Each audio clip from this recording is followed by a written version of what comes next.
Welcome back to the Nice Guy Recovery Introductory Course, Day 2. We're going to be talking about what is a nice guy. What is nice guy syndrome?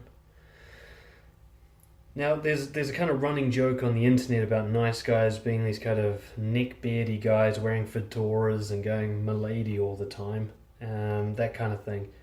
But a nice guy is not that. A nice guy is quite often somebody other people think of as nice, but most importantly, it's someone who sees himself as nice, as being lovely, as being kind, as being like the last good guy left, sort of thing. And what matters most is that you think of yourself as a nice guy. That's how you identify it. All right? You label yourself, you identify as this thing called a nice guy, people pleaser, a good person. And the easiest way to describe what a nice guy is to talk about the difference between someone who's a nice guy and someone who's genuinely kind and generous and nice. Okay? Because there is a difference. While a nice guy might do a lot of nice things, the reason he's doing it is the problem. See, to recover from nice guy syndrome, you don't have to suddenly start being mean or unkind to people. That's usually just a counter-reaction to the stress of being a nice guy. Guys often switch between nice and nasty, and they never get off this kind of spectrum. But the main difference between someone who's genuinely nice and someone who's got nice guy syndrome is why they're doing it. See, someone who's genuine is doing it because it's the right thing to do by their values, their standards, their honor, their principles. Now, a nice guy might think that that's why he's doing something, but secretly, or sometimes not so secretly, there's actually a hidden agenda. And that is the difference. The hidden agenda to get approval, to be seen of as a good person, for people to like you, for people to want to be with you or want to have sex with you, people to want to be in a relationship with you, people to give you stuff, people to owe you a favor. There's this kind of people-pleasing, approval-seeking, or disapproval avoidance strategy happening underneath the nice behavior. See, a genuine guy, he'll be nice to you, but if you don't like it, he's fine with that. So, well, I tried my best, do what you will. A nice guy, if he tries to be nice to you and you don't reciprocate and you don't appreciate it, he'll be very upset with that. He'll feel that it's unfair. Or he'll be upset with it not because it's unfair, but because he believes this is his lot. I try to be good and no one appreciates me. And, this kind of mentality, he's not really doing it for the sake of doing it. He's doing it because he believes he deserves something in return. Okay? And that's the key, and it's the first thing to start thinking about with your behavior. When you're nice, are you expecting something in return? Maybe not directly from the person you're doing it to or with, though that's often the case, but just from the universe in general. Do you think you deserve to be rewarded for being nice? Do you think it's unfair that you don't get the rewards that other people get because you're so much nicer than they are? See, a genuine person isn't doing it for these reasons. If a genuine person gets you a gift and you don't say thanks, they don't care because they gave the gift. That was the point. And what really makes the difference is when you hit this critical point where you have to choose between being honest or having approval, the nice guy will choose the approval. He would rather you like him than express himself honestly. Okay, if he thinks of something that's going to make you upset, that's going to offend you, that's going to make you dislike me, he'll choose to be dishonest about it. He'll hide things that he believes in. He'll hide feelings that he has. He hides a lot of stuff. A nice guy will call himself honest, but he's actually hiding a lot of things. So he's essentially dishonest a lot of the time. Whereas a genuine person will be honest, and if that means also hurting your feelings, well, they'll go ahead and do that. They might be kind and compassionate and respectful in the way they do it, but they'll let you dislike them if that's the case. Whereas a nice guy will almost never let that happen, especially with his particular type of people he's seeking approval from. Okay. So it's that motive and intention, and that's one of the things you've got to question from here on out as a nice guy. Whenever you go to do something kind, compassionate, caring, helpful for someone, give them advice, fix a problem, anything like that, ask yourself, why am I doing this? Okay, if I don't get rewarded for this, do I still want to do it? Do I feel like I'm owed something? Am I trying to prove myself? These are all what I'd call unhealthy intentions. They're the kind of intentions that bring you down and destroy your ability to connect with other people. Okay. Now, there's different types of nice guys, and we're going to cover that soon. There's a nice guy who's very extroverted and puts on a show, and there's a nice guy who hides in the shadows, and there's a nice guy stuck in his head with the not good enough story, and there's a nice guy who's very controlling and manipulative. And often we're a range of these types, and we'll talk a lot more about that tomorrow. But the key here is their intention. That's what they all have in common. The nice guy's trying to get something when he does what he does, whereas a genuine person is trying to give. They're just doing what they do because it's the right thing to do. Okay. Now let's look at some of the common traits of nice guys before we go into the specific types and dig in more detail.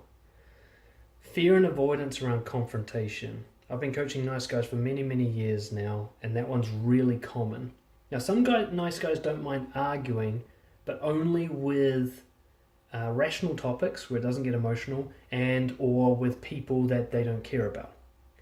But you put a nice guy in with someone he's attracted to, or someone in authority that he looks up to, whatever his category of fear is, he will be almost impossible for him to have a confrontation, to stand up and rock the boat and lose approval and possibly be kicked out of the group.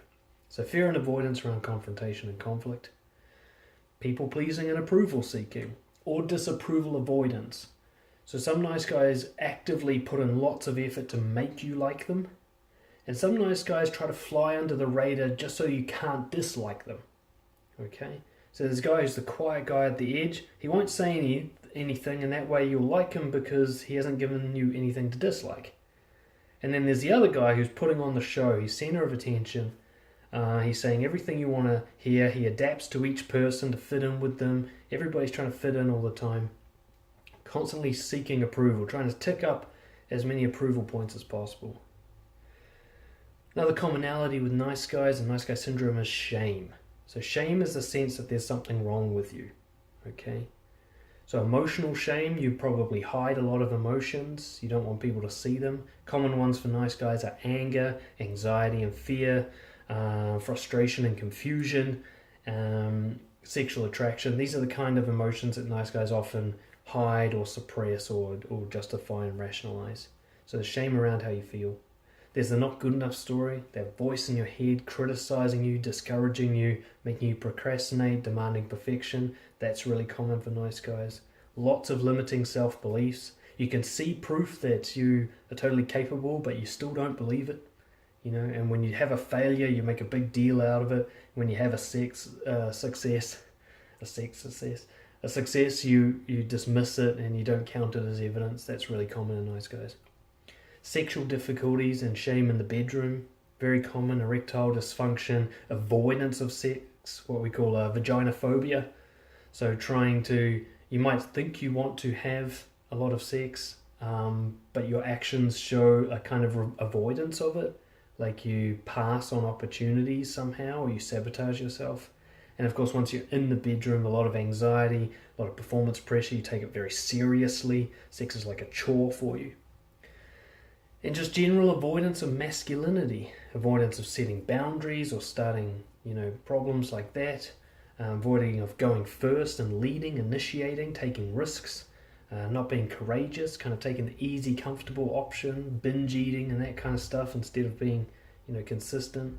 Even like to the point where you speak softly and you try to not take up room physically. These are common traits of a nice guy.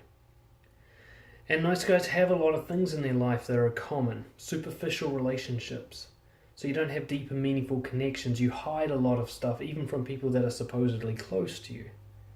Okay, if you do talk, it's a lot of small talk or banter or, kind of superficial level stuff. There's a lot of passivity with nice guys. Procrastination, perfectionism, which is just a fancy word for procrastination. What I call green light syndrome. You always wait for somebody else to go first, or you wait for someone to encourage you or give you permission or ask before you do something. You never risk kind of going for it without knowing that it's going to be okay. So there's kind of sitting back and waiting for someone else to lead sense going on.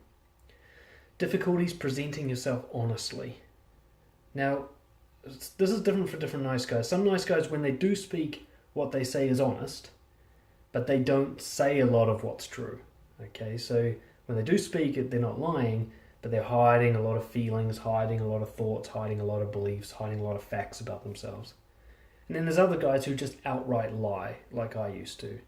You exaggerate stories, you pretend you feel one way when you feel another, you pretend to agree when you actually disagree, and it's just outright dishonesty. Okay. A lot of nice guys have resentment from kind of not getting a return on investment. Nice guys feel that they're entitled to certain rewards because they've been a good person, and they resent that they haven't got those rewards. Sometimes they resent the outside world for this, and sometimes they resent themselves. So some nice guys are very bitter and angry towards women because they haven't had good sex lives. And other guys might be very angry at themselves for being unskilled and uncharismatic and socially awkward, and blame themselves for not having a sex life. But the resentment's there. This kind of idea that, like, this is unfair and I am a victim and this shouldn't be happening to me, but it is, or this deserves to happen to me because I'm worse than other people. Very resentful. And this kind of admiration bordering on worship of certain types of people.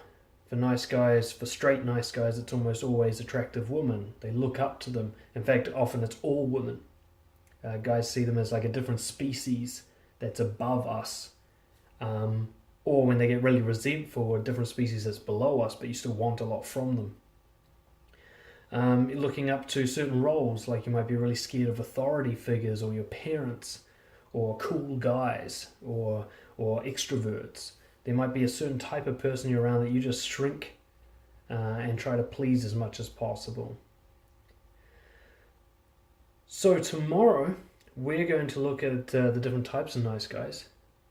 And there's actually a little action for you to complete. I've included a PDF in this email which gives you an introduction to the different types of nice guys. I want you to go through that PDF, tick the boxes, figure out what type or types you might be in preparation for tomorrow. And I'll see you then when we dig into this deeper. Cheers.